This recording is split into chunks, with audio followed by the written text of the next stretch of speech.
Okay, assalamu alaikum wa rahmatullahi wa barakatuhu.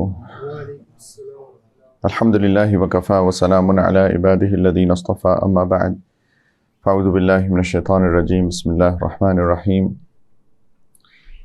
وَلَنَبْلُوَنَّكُمْ بِشَيْءٍ مِّنَ الْخَوْفِ وَالْجُوعِ وَنَقْصٍ مِّنَ الْأَمْوَالِ وَالْأَنفُسِ وَالثَّمَرَاتِ وَبَشِّرِ الصَّابِرِينَ الَّذِينَ إِذَا أَصَابَتْهُمْ مُصِيبَةٌ قَالُوا إِنَّا لِلَّهِ وَإِنَّا إِلَيْهِ رَاجِعُونَ أولئك عليهم صلوات من ربهم ورحمة وأولئك هم المهتدون سبحان ربك رب العزة عما يصفون وسلام على المرسلين والحمد لله رب العالمين اللهم صل على سيدنا ونبينا محمد وعلى آل سيدنا وحبيبنا محمد وبارك وسلم ولا حول ولا قوة إلا بالله العلي العظيم.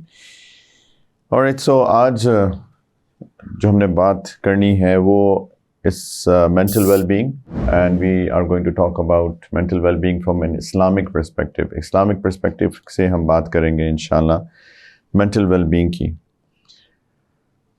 یہ ایک بہت سینسٹیو ٹاپک ہے، بدقسمتی سے اس کے بارے میں بات بہت کم ہوتی ہے، اور جو کہ ہونی چاہیے، کیونکہ with the passage of time we see کہ there are more and more people who are going through mental sicknesses اور depression, anxiety, panic attacks and what not, اور بہت کم ایسا ہوتا ہے کہ اس کے بارے میں کھل کے بات کی جائے، اور کچھ لوگ اس کے بارے میں اتنا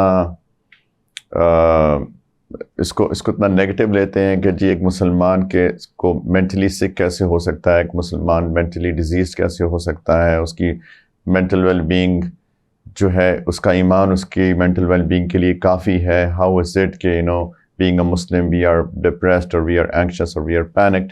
تو انشاءاللہ اس پرسپیکٹیو سے ہم لوگ اس کے بارے میں بات کریں گے. تو just keep in mind کہ we are going to talk about it from an Islamic perspective and it's not from a medical perspective. Although I'm going to touch upon the medical side of it as well at the end.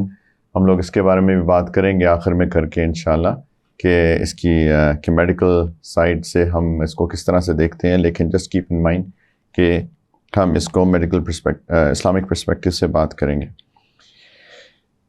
پہلی بات تو یہ کہ mental illness ہوتی کیا ہے. Mental illness I mean as you can see on the slide is not being able to cope with stress and anxiety. اس کو سمجھنے کی ضرورت ہے کہ اسٹریس ہو جائے انسان کو انگزائٹی ہو جائے، اس کو کوپ اپ نہ کرنا، that is mental sickness. That is mental illness. اور اس میں ہوتا یہ ہے کہ جو ہمارے cognitive functions ہوتے ہیں they fail to react properly. ہمیں سمجھ ہی نہیں آتا کرنا کیا ہے، ہمیں سمجھ ہی نہیں آتا کہ سچویشن کو مینیج کیسے کرنا ہے. ہماری بالکل جسے کہتے ہیں نا اردو میں اوسان خطا ہو جاتے ہیں. تو یہ ہوتی ہے مینٹل illness کہ انسان جو اسٹریس انگزائٹی ہوتی ہے اس کو پراپرلی مینیج نہ کر پائے. اور اس کی ہیلتھ کنڈیشنز کیا ہوتی ہیں؟ ہیلتھ کنڈیشنز یہ ہوتی ہیں کہ آپ کی بہت سگنیفیکنٹ چینجز ہوتی ہیں، the way that you think, the way that you feel، آپ کی ایموشنز اور آپ کا بیہیویئر بہت افیکٹ کرتا ہے. اور اسی لیے جب انسان مینٹلی ال ہوتا ہے، مینٹلی سک ہوتا ہے، تو اس سے ریلیشن شپس ڈسٹرب ہوتے ہیں کیونکہ آپ کا بیہیویئر اس سے افیکٹ ہو رہا ہوتا ہے.